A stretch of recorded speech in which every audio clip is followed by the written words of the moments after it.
Good morning everyone. आशा करता हूँ आप सब लोग बहुत अच्छे होंगे। मेरा नाम है संजय पटेल और आज हम शुरू करने जा रहे हैं क्लास 9th साइंस। जैसा कि हमने पिछली क्लासेस में देख लिया था, हम पहला चैप्टर शुरू किए थे। पहला चैप्टर हमारा states of matter. States of matter में हम बेसिकली पढ़ चुके थे सॉलिड लिक्विड गैसेस के बारे में पढ़ चुके थे, कैरेक्टरिस्टिक्स ऑफ मैटर के बारे में पढ़ चुके थे, या फिर मैटर अराउंडिंग अस के बारे में हमने बहुत सारी चीजें डिस्कस की थी कि सॉलिड क्या होते हैं, लिक्विड क्या होते हैं, गैसेस क्या होते हैं, क्या इनकी प्रॉपर्टीज होती हैं, किस तरीके से ये एक दूसरे से डिफरेंट होते हैं, क्या क्या सिमिलरिटीज होती हैं। तीसरा हमने देखा था कि क्या कैसे हम इनका इंटर कन्वर्जन कर सकते हैं। ठीक, इन सब चीजों के बारे में हमने डिटेल में डिस्कस कर लिया था। अब हम देखने जा रहे हैं नेक्स्ट टॉपिक। पिछली क्लास में हमने जब पढ़ा था तो हमने उस टाइम पे पढ़ लिया था किस किस के बारे में, कि किस तरीके से सॉलिड्स को लिक्विड्स में कन्वर्ट किया जा सकता है, लिक्विड्स को गैसेस में कन्वर्ट किया जा सकता है, लिक्विड को गैसेस में कैसे कन्वर्ट करेंगे, या सॉलिड्स को गैसेस में डायरेक्टली कन्वर्ट किस तरीके से करेंगे, सब्लिमेशन क्या होता है, फ्यूजन क्या होता है, और सॉलिडिफिकेशन क्या होता है, वेपराइजेशन क्या होता है, कंडेंसेशन क्या होता है। इन सब टॉपिक्स के बारे में हमने डिटेल में डिस्कस कर लिया था। यहाँ तक आशा करता हूँ किसी को कोई डाउट नहीं होगा। उसके बाद बात आती है टेम्परेचर की। टेम्परेचर के इफेक्ट्स के कारण क्या क्या होता है उसके बारे में हमने डिटेल में डिस्कस किया था। अब हम पढ़ने जा रहे हैं इवेपोरेशन के बारे में।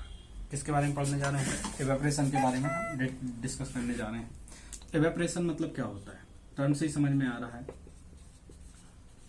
ये आपने बहुत कॉमनली यूज किया होगा कि इवेपोरेशन क्या होता है। तो इवेपोरेशन बेसिकली एक केमिकल प्रोसेस है जिसमें कि कोई भी सब्सटेंस जब लिक्विड फेज से गैसियस फेज में कन्वर्ट होता है, किस में कन्वर्ट होता है? लिक्विड फेज से गैसियस फेज में कन्वर्ट होता है, तो उसे क्या बोलते हैं? हम इवेपोरेशन बोलते हैं। दूसरी चीज, इवेपोरेशन एक सरफेस फिनोमिना है। क्या है? सरफेस फिनोमिना है। मतलब अगर किसी लिक्विड को मैंने किस में लिया, एक कंटेनर में लिया, इसको हीट दी, तो हीट देने के कारण क्या होता है? पहले पार्टिकल्स किस पे आएंगे? सरफेस के ऊपर आएंगे। ठीक है, जैसे ही मैंने यहां से क्या दी, हीट दिया, हीट देने के कारण यहाँ पे पार्टिकल्स को क्या मिलेगी? एनर्जी मिलेगी। एनर्जी मिलके ये कन्वेक्शन के थ्रू कहाँ आएंगे? सरफेस तक आएंगे। जब इनके पास इतनी सफिशिएंट एनर्जी हो जाएगी कि इनके बीच की बॉन्ड्स ब्रेक डाउन हो जाए, और बॉन्ड्स ब्रेक डाउन होकर ये किस फेज में आ जाए? गैसियस फेज में कन्वर्ट हो जाए, तो यहां से ये बॉन्ड तोड़ के, ये जो आपस की इंटरमोलिकुलर बॉन्ड थी, ये बॉन्ड्स को ब्रेक डाउन करके ये किस में आ जाएंगे? गैसियस फेज में आ जाएंगे। ठीक है, तो पहली चीज तो ये है कि पार्टिकल, नीचे वाला पार्टिकल यहां से डायरेक्टली बाउंड्री ब्रेक डाउन करके कंटेनर से बाहर नहीं निकल सकता। सिर्फ पार्टिकल्स कहां से जा सकते हैं? सरफेस के ऊपर से जा सकते हैं। इसलिए आपने यूजुअली देखा होगा कि जब भी हम क्या बोलते हैं, पानी गिरता है या कोई लिक्विड गिर जाता है तो हम उसे फैला देते हैं ताकि जल्दी से जल्दी सूख जाए। ठीक है, या फिर आपने देखा होगा कि चीजें जितने बड़े कंटेनर में रहती हैं, जैसे कपड़े होते हैं, कपड़ों को हम क्या इकट्ठा करके सूखने के लिए डालते हैं? नहीं, हम उन्हें क्या करते हैं? फैला के डाल देते हैं।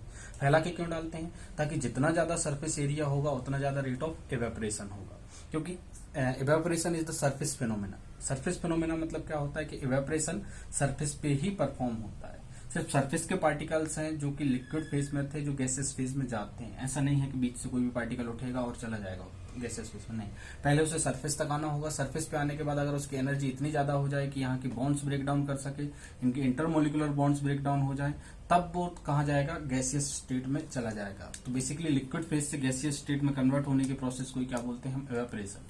तो इवेपोरेशन की एक बेसिक डेफिनेशन आप क्या लिखोगे? Evaporation is the surface phenomena in which liquids are converted into the gaseous state by absorbing heat. क्या करेंगे? हीट एब्जॉर्ब करते हैं और क्या करते हैं? गैसेस लिक्विड फेज से किस में चले जाते हैं? गैसेस स्टेट में कन्वर्ट हो जाते हैं। इसी प्रोसेस को क्या बोलते हैं? हम इवेपोरेशन बोलते हैं। ठीक है, यहां तक कोई डाउट नहीं होगा। अब बात आती है कि सर इवेपोरेशन है तो इवेपोरेशन कौन कौन से फैक्टर्स के ऊपर डिपेंड कर रहा है। मतलब अगर मैंने बोला कि इवेपोरेशन को कौन कौन से फैक्टर्स अफेक्ट कर रहे हैं, इस फैक्टर्स मतलब क्या होता है? किस तरीके से कोई चीज रेट ऑफ इवेपोरेशन को बढ़ाएगी या घटाएगी, कैसे चीजें जल्दी होने लगती हैं या कम होने लगती हैं, उन्हें बोलते हैं फैक्टर्स। तो फैक्टर्स कौन कौन से हैं? पहला है सरफेस एरिया। सरफेस एरिया तो आपको पता ही है, अब भी हमने एक एग्जांपल लिया था कि कपड़ों को जब हम सूखने के लिए डालते हैं तो उन्हें कैसे डालते हैं? फैला के डालते हैं, क्योंकि फैलाने से क्या होता है? सरफेस एरिया इंक्रीज हो जाता है, और जितना ज्यादा सरफेस एरिया रहेगा उतना ज्यादा रेट ऑफ इवेपोरेशन रहेगा। तो basically evaporation is directly proportional to the surface area, या यूं बोल सकता हूं कि अगर एरिया बढ़ाओगे तो इवेपोरेशन भी क्या होगा? इंक्रीज होगा, और एरिया को अगर डिक्रीज करोगे तो इवेपोरेशन भी क्या हो जाएगा? रेट ऑफ इवेपोरेशन डिक्रीज हो जाएगा। तो बोल सकते हैं हम क्या कि सरफेस एरिया से डायरेक्टली प्रोपोर्शनल होता है क्या? Evaporation. Rate of evaporation is directly proportional to the surface area of the liquid, जिसको हमें क्या करना है? इवेपोरेट करना है। दूसरा कॉन्सेप्ट होता है हमारा, दूसरा क्या होता है फैक्टर? टेम्परेचर, ये तो आपको सबको ही पता है कि टेम्परेचर जितना ज्यादा रहेगा चीजें उतनी जल्दी क्या होती हैं, सूख जाती हैं। जैसे गर्मियों में हम धूप में कपड़े क्यों डालते हैं, धूप में कपड़े डालने के पीछे कारण क्या है, क्योंकि वहां पे टेम्परेचर क्या हो जाता है, ज्यादा। जितना ज्यादा टेम्परेचर उतना ज्यादा क्या होगा, रेट ऑफ एवेपोरेशन होगा। तो क्या बोल सकते हैं कि rate of evaporation is directly proportional to the temperature, मतलब जितना ज्यादा टेम्परेचर रहेगा उतना ज्यादा एवेपोरेशन होगा। कोई डाउट नहीं होना चाहिए, सरफेस एरिया और टेम्परेचर के बीच में कोई डाउट नहीं होना चाहिए। तीसरा टर्म आता है ह्यूमिडिटी। ह्यूमिडिटी का मतलब समझ लेते हैं पहले कि ह्यूमिडिटी मतलब क्या होता है।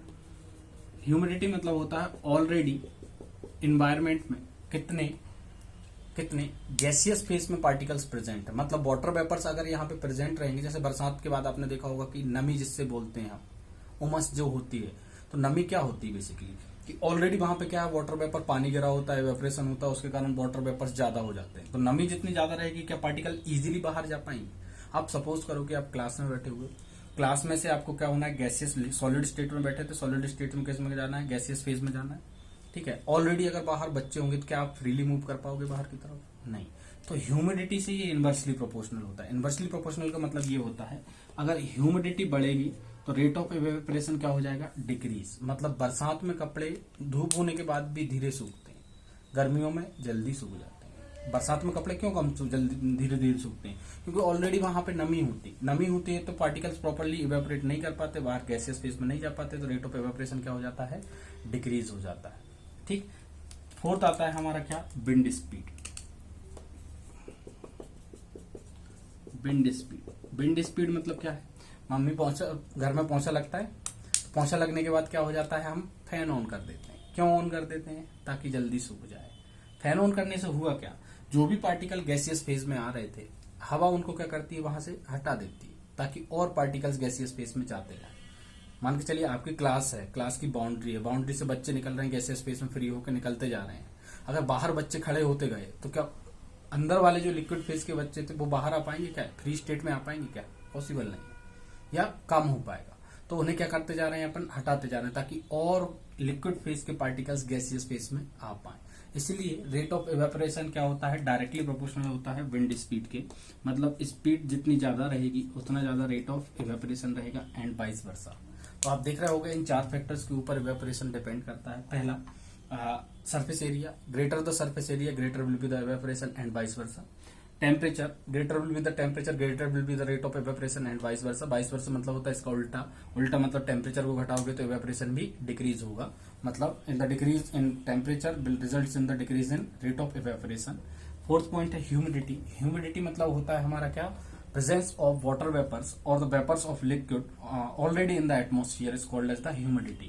तो ह्यूमिडिटी बेसिकली निकाली जाती है कि पानी की वेपर्स स्टेट में या गैसियस फेस में कितना वाटर कंटेंट ऑलरेडी प्रेजेंट है एटमॉस्फेयर में, उसे बोलते हैं क्या, ह्यूमिडिटी।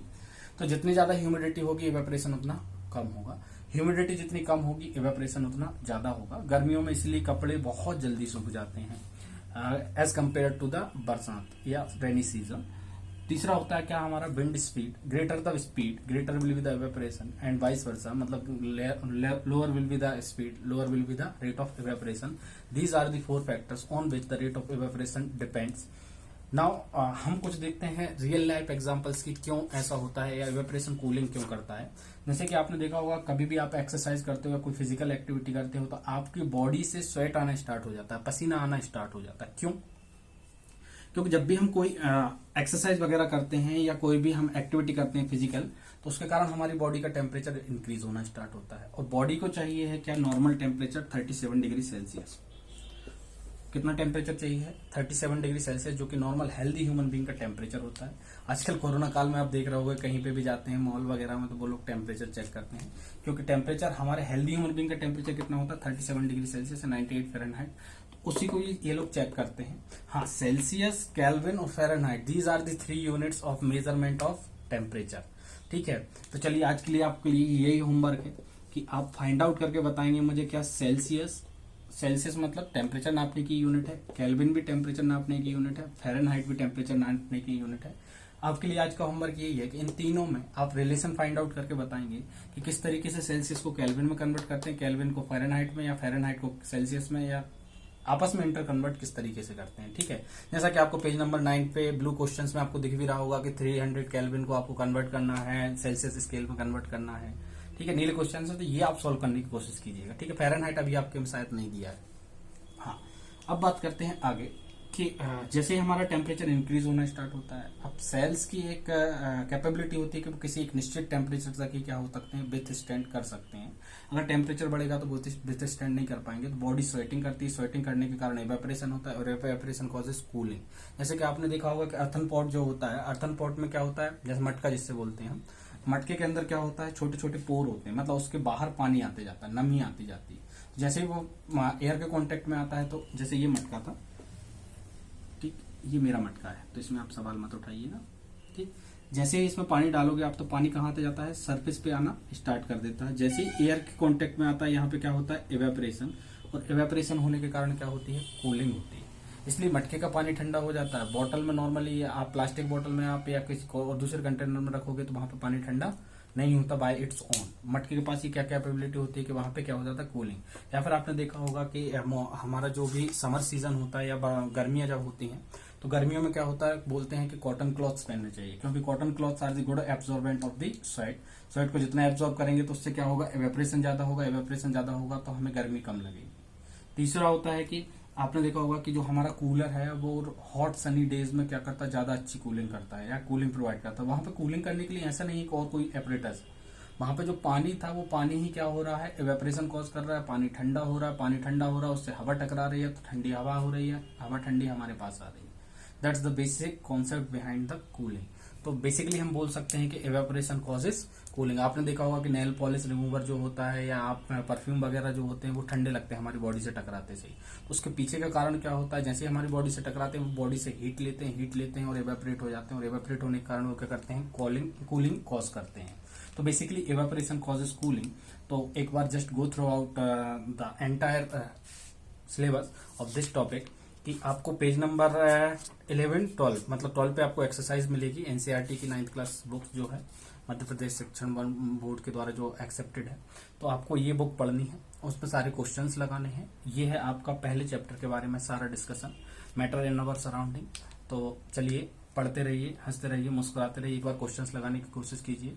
और कोई डाउट आता है या किसी तरीके की आपको प्रॉब्लम्स आती है तो आप मुझसे कॉन्टेक्ट कर सकते हैं। ये जिस नंबर से आपको बोला गया है ये मेरा नंबर रहेगा, या मैं डिस्क्रिप्शन में आपको मेरा नंबर मिल जाएगा। तो हंसते रहिए, मुस्कुराते रहिए, पढ़ते रहिए, अपना और अपनों का ख्याल रखिए। Thank you.